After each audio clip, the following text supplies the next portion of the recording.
வாழ்க வளமுடன், சுகம் சூழ்க. நற்பவி நற்பவி நற்பவி. இறைவனோடு இணைந்திருப்போம்.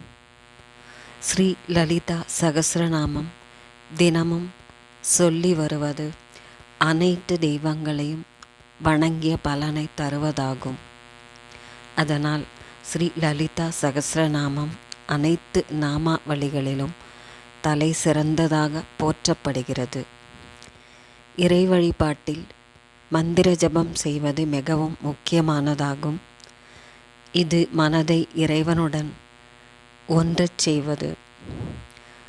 சாதாரணமாக இறைவனை வணங்குவதை விட மந்திர பாராயணம் செய்து வழிபட்டால் கூடுதல் பலன்கள் இருக்கும்.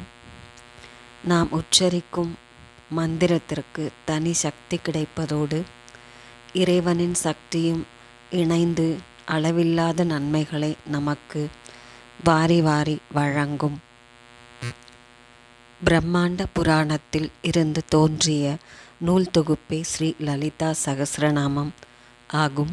ஸ்ரீ லலிதா திரிபுர சுந்தரி மீது பாடப்பட்ட இந்த நூல் ஹயக்ரீவரால் சித்தர்களின் தலைமை சித்தராக விளங்கக்கூடிய அகத்திய மாமுனிக்கு உபதேசிக்கப்பட்டதாகும்.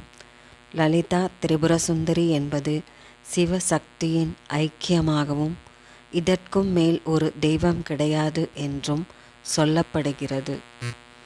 அன்னை லலிதாம்பிகையை 1000 நாமங்களை கொண்டு போற்றி துதிப்பதே லலிதா சகஸ்ரநாமம் எனப்படும்.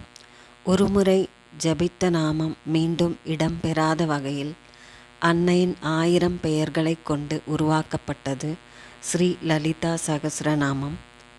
லலிதா சகஸ்ரநாமத்தை ஒரு முறை உச்சரித்தால் அனைத்து தெய்வங்களையும் வழிபட்ட பலன் கிடைக்கும் என்பார்கள் ஆச்சாரியர்கள். ஓம் ஸ்ரீ லலிதாம்பிகாயை நமக. ஓம் ஸ்ரீ லலிதாம்பிகாயை நமக. ஓம் ஸ்ரீ லலிதாம்பிகாயை நமக.